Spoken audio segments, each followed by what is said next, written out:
Eh, bisa dibuka.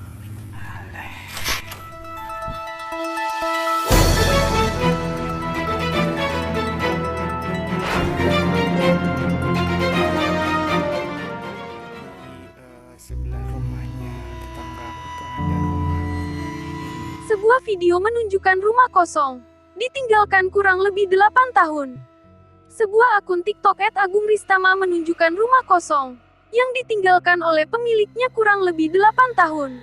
Dan pada saat si pemilik video mau coba masuk ke rumahnya tiba-tiba terdengar suara ngaleh, atau bahasa Indonesianya pindah atau pergi. Sontak si pemilik video itu langsung ambil langkah 1000. Yuk kita lihat videonya sama-sama. Oke.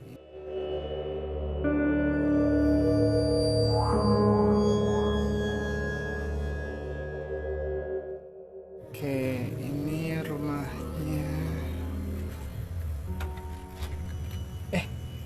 Bisa dibuka.